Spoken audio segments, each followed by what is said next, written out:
Eräänä erityisen kauniina perjantai-aamuna mestari etsivä Nikke Knatterton lähtee pienelle kuntokävelylle. Isku leukaan eteen ja taaksepäin, hieman karatea.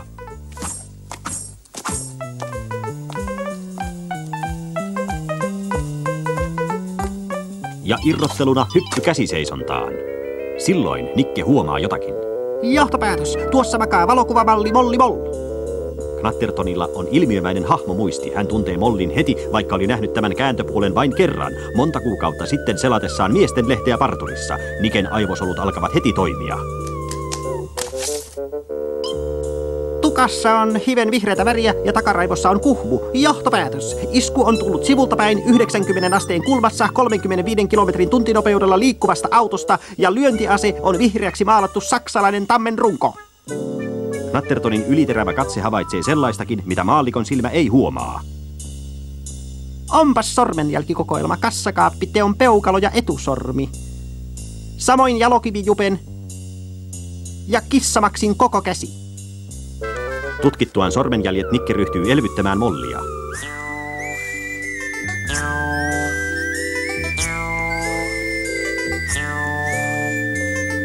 Kun Molli alkaa osoittaa elonmerkkejä, Nikke huomaa taas jotakin. Johtopäätös. Tuolla makaa Nilkku Huuko. Mistä Nikke tuntee tämän veijarin? Oikean kengän pohja on enemmän rikki.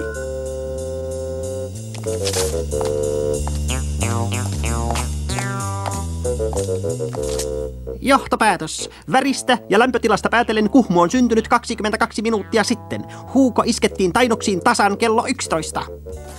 Knatterton heittää 100-kiloisen miehen olalleen kevyesti kuin tyhjän säkin, mutta silloin Nilkkuhuuko herää ja tarttuu Knattertonin nilkkoihin. Koukku leukaan lähettää Niken Untenmaille.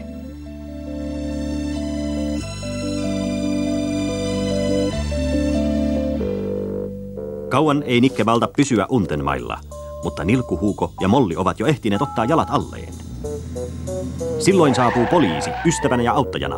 Nikelle näytetään värikuvaa ja kysytään, onko mies tuttu. Kuuno Klunkerin jalokiviliikkeen ikkuna oli rikottu 4 tunti sitten ja automaattikamera oli näpännyt kuvan murtomiehestä. Kuva esittää aivan selvästi Nilkkuhuukoa.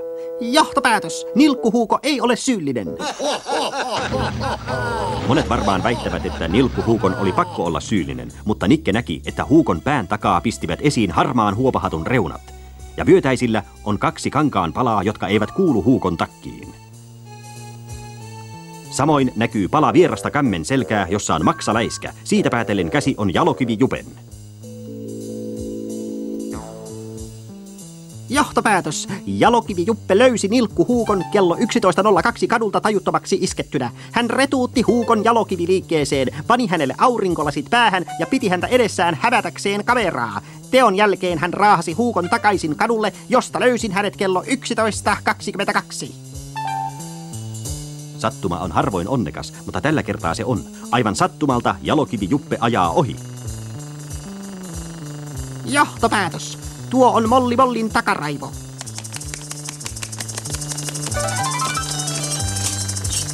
Napakalla sotilaallisella kantapäät yhteen lyönnillä Nikke vapauttaa kengänkorkoihin kätketyt pienoislaskeutumistelineet.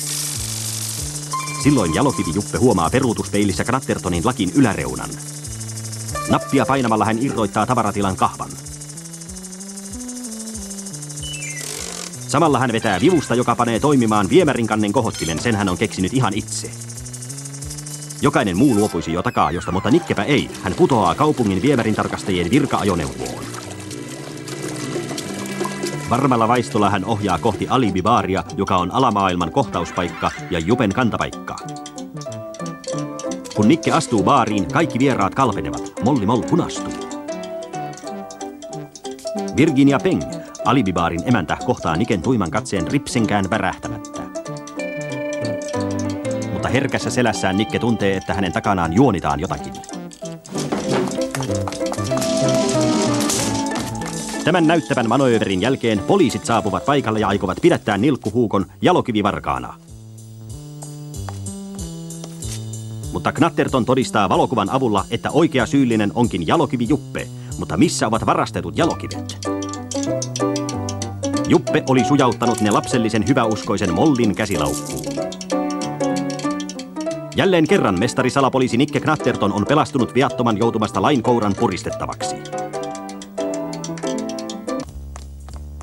Mutta kuka sitten vaanii viattomia ohikulkijoita perjantaisin kello 11? Knatterton palauttaa tapahtumat uudelleen mieleensä.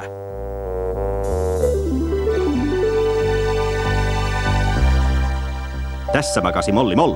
Taju on mennyt ja kuhmu tullut. Tässä Tuti luulasi Nilkku Huuko, ja näissä paikoissa oli kolkattu muitakin kulkijoita. Kello lähestyy 11. Nikke pitää päätänsä pystyssä ja toivoo, että joku iskisi. Hänen ei tarvitse pelätä, sillä hänellä on päässään valettakaraivo. Tässä näette kaavakuvana tämän iskun ja luodin kestävän päänsuojuksen. Katkoviiva osoittaa Niken oman päänmuodon. Siitä lakin takareunaan asti on vaahtomuovia ja kerros saksalaista jaloterästä.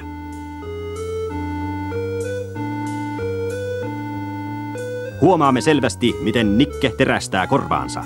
Kuuluu moottorin ääntä, joka tuntuu tutulta.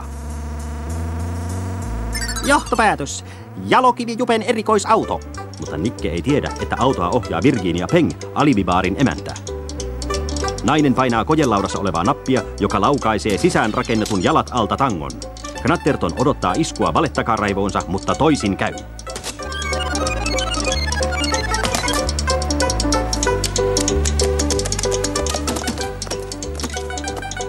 Johtopäätös. Iskut tulivat tältä korkeudelta. Enempiä johtopäätöksiä Nikke ei ehdi tekemään, sillä Virginia painaa nappia, joka laukaisee ulos heittäjän. Nikke laskeutuu pehmeästi keskelle risteystä ja huomaa sivukadulla tajuttoman miehen. Johtopäätös. Entisen esimieheni eversti EVP Kuno von Tallin takaraivo. Herra eversti, näittekö mitään iskun jälkeen? Kyllä näin. 4-metrisen alastoman naisen. Johtopäätös. Aivovamma iskun jälkiseurauksena. Mitä Nikke nyt näkee? Saman, minkä eversti Kuno von Knall juuri väitti nähneensä.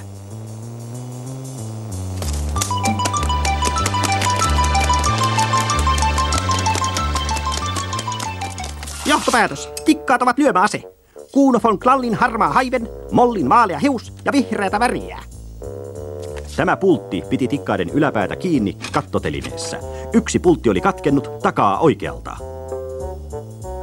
Kun tikasauto kääntyy vasemmalle, keskipakoisvoima sinkoaa tikkaat ulos. Törmätessään esteeseen tikkaat palautuvat entiseen asentoonsa.